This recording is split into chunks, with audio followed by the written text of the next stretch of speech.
cr101radio.com, podcasts, and more. 39. How to live with yourself. Part 5. Borrowed property. December the 8th, 1953. Good morning, friends. We took a look last week at the people who try to be a modern atlas, persons who try to carry the weight of the whole world on their shoulders. The foolishness of such burden carrying is this: someone who is fully capable already carries the weight of the world, even Jesus Christ, and he needs none of our help. You and I mess up our lives whenever we take control, and whatever good there is in us is the Lord's mercy. It makes sense to stop trying to carry the world's burdens and ours, and to surrender them to the Lord. He has done so well with everything else, and can do the same for us when we give him full control of our lives.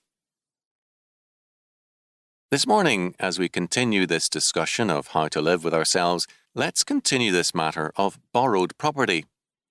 There have been a few occasions when I have found it necessary to drive a borrowed car. Once it was an old jalopy, another time a new car such as I never expect to own. In every case, I felt an extra responsibility in my driving. I took pains to be more than careful, knowing that I had to return the car to its rightful owner in good shape. It's the same way with a borrowed house.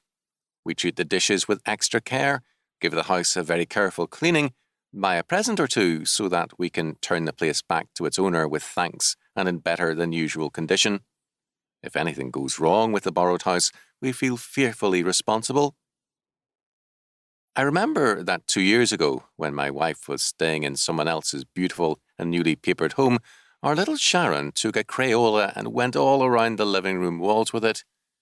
There was some hard work done in the hour that remained before the housewife returned home to remove every trace of the childish artwork. Borrowed property involves a very real responsibility. What belongs to someone else we can treat only as they please, or else we feel a guilty responsibility for our waywardness. When we have mistreated someone's property, we dread facing them with the sad news of our neglect and irresponsibility. And that's why most people are afraid to meet God. They know they have mistreated his property. What is God's property?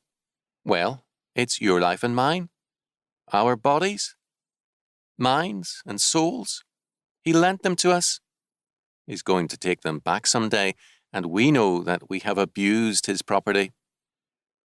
The tragedy of most men is that they try to steal God's property and treat it as their own. The Greek myth of Minos is a telling indictment of such attempts. Poseidon gave Minos a gift, which was to be returned to him as a sacrifice, but Minos fell in love with it and retained it. The result was the ruin of his home, the birth of a monster, the Minotaur, and eventually Minos' own ruin. The ancient Greeks knew that when a man withholds from God what belongs to him, he invites a sure and certain ruin. What they did not know was that the way that a man could return God's property to him, the Greeks could only see life as a tragedy, with man, the thief, finding constant ruin in his attempt to seize and hold God's property. As Christians, we recognize our basic depravity and selfishness. We realize that we have marred God's gift, our life, and that we have no natural desire to restore this property to its rightful owner. We also know that Jesus Christ does in us that which we cannot do of ourselves.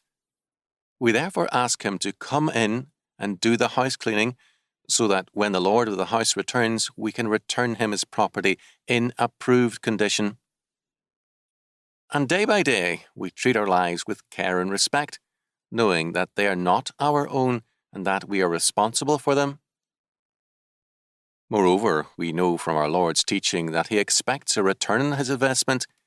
He gives us a talent and expects us to return to him 5 or 10 in its place, declaring, "I reap where I sowed not, and gather where I did not scatter." Matthew 25:26 ASV. He will not be satisfied with a mere return of what he has lent to us.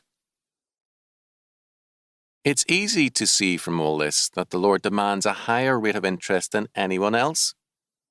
As a result, we cannot treat his property and his investment casually and be able to live at peace with ourselves. Any man who abuses God's property and fails to return him a good rate of interest on his investment is slated for trouble and distress. Thus, your life is God's property, and you owe him a high rate of interest on it. You can live with yourself only if you have a clear conscience about this borrowed property, your life. Begin each day with God by submitting your life into his hands and asking him to live and work in you. As John Calvin stated it, "It is the duty of believers to present their bodies a living sacrifice, wholly acceptable unto God. This is the only true worship. We are not our own, therefore let us forget ourselves and our own interests as far as possible, but we are God's own. To him, therefore, let us live and die. We are God's own, therefore let his wisdom and will dominate all our actions. We are God's own, therefore let every part of our existence be directed towards him as our only legitimate goal.